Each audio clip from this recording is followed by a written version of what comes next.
როდესმე დაფიქრებულ ხართ თქვენს დანიშნულებას აქ დედამიწაზე, გინდათ გაიგოთ ვინ ხართ, საიდან მოხვედით და სად მიდიხართ ამ ცხოვრების შემდეგ, უკანასკნელად ხედავთ წინათა იეზუ ქრისტეს ეკლესიაში, ღმერთმა ცხადყო მნიშვნელოვანი სიმართლენი, რომელნიც დაგეხმარებათ გაიგოთ ეს კითხვები. ჩვენს ღვთის საყვარელი სულიერი ვაჟნი და ასული ვართ, მას კი ვუყვართ და სურს რომ მიზნაირი ვიყოთ. ჩვენ მასთან ერთად ვცხოვრობდით ამ მიწიერ ცხოვრებამდე, სადაც მან წარმოგვიდგინა გეგმა, რომ გამოგვეცადა სიხარული და გამსკადებოდით მას.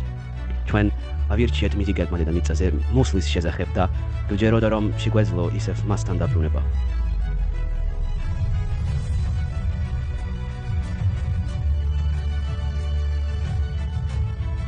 იესო ქრისტე არჩეულ იქნა ჩვენს მეხსნელად.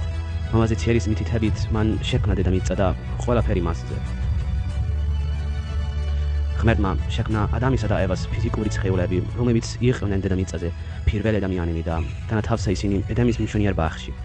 მათ მიეცათ მეცნება არ იჭამათ სიკეთის და ბოროტების შეცნობის ხის ნაყოფი, მაგრამ სატანამ აწდონა ისინი და მათ აირჩიეს ნაყოფის ჭამა. მათი არჩევანის გამო ისინი მოწყდნენ ღმერთთან მოყვებას. თუმცა ეს მოვლენა ჩვენთვის ღვთის გეგმის მნიშვნელოვანი ნაწილია. იმის გამო რომ ადამი და ევა დაეცნენ მათ შეძლეს შვილების გაჩენა, მათ შეძლეს განიცადათ სიკეთის და ბოროტება, სიხარული და წუხერება, შეძლეს სწავლა და წინსვლა. ეს არის იგივე გაკვეთილები, რომლის გამოც ჩვენ აქ ვართ, რომ ვისწავლოთ ამ მიწიერი ცხოვრების შესახებ. ჩვენ აქ ვართ იმისთვის, რომ მივიღოთ ფიზიკური ცხეული და გამოვსწადოთ ის, რასაც ცხოვრება გვთავაზობს. ჩვენ ვსწავლოთ, გამოვიყენოთ ჩვენი რწმენა და უფლებამოსილება, რათა მივენდოთ ღმერთს და მივყვეთ მის მოცნებებს. ყოველ მიწიერთ გამოცდილება შეუძლია დაგვეხმაროთ, უფრო დავემსგავსოთ ჩვენს მამზიციერს და მოგამზადოს იმისთვის, როცა მას კვლავ შევხვდებით. თუმცა ღმერთმა იცოდა, რომ ჩვენ არ ვიქნებოდი სრულყოფილები ამ ცხოვრებაში, ამიტომ მან გაგზავნა თავისი საყვარელიზე იეზუ ქრისტე, ჩვენი მეხსნელად. მან კიბილით გადაიხედა ჩვენი ცუდვების საზღაური, რათა მივიღოთ პატიება და განვიწმინდოთ, როცა მოვინანიებთ და მივმართავთ მას. მისი მკვდრედით აღდგომა საშუალებას გვაძლევს ჩვენს აღზრდეთ და მარადიულად ვიცხოვროთ სრულყოფილ ცხეულში. გარდაცვალება ღმერთის გეგმის ნაწილია, მაგრამ ეს არ არის დასასრული.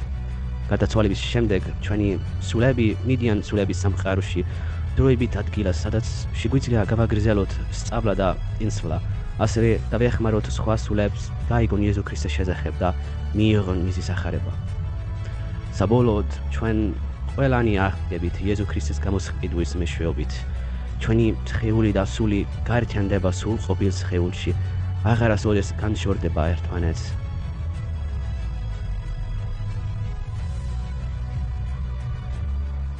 ჩვენ დავდგებით ღმერთის წინაშე და განკითხულნი ვიქნებით ჩვენი რწმენის, საქმეებისა და უნანიების მიხედვით. რადგან ღმერთი მოწყალეა, თითქმის ყველა ადამიანი მიიღებს ადგილს ღვთის სასუფეველში. თუმცა ისინი, ვინც ერთგულები არიან, შეძლებენ დაიმსგავსონ მამაზიციერს და მიიღონ ყველაფერი, რაც მას აქვს და ეს არის უსასრულო სიხარულის მდგომარეობა. ვიცი რომ როდესაც ვხედავთ უფრო დიდი სურათს იმის შესახებ, თუ რატომ ვართ აქ დედამიწაზე, ეს შეიძლება დაგვეხმაროს ჩვენი ცხოვრების ყველაზე რთულ ნაწილში. როდესაც ჩვენ ვაცნობიერებთ, რომ ჩვენ ვართ ღვთის შვილები და რომ ჩვენი გამოცდილება დედამიწაზე დაგვეხმარება უფრო მეტად დამსგავსდეთ მას. ჩვენ შეგვიძლია ვიპოვოთ სიხარული ყველა სიტუაციაში. ვიცი რომ იეზუ ქრისტე არის ამ გეგმის ცენტრი. როდესაც ჩვენ გვექნება მისი რწმენა და გამოვიყენეთ მის გამოსყიდვას, ჩვენ შეგვიძლია მივიღოთ ზალა და მშვიდობა. ილოცეთ ამ ჭეშმარიტების შესახებ და თქვენს შეძლებთ სიხარულის განცდას.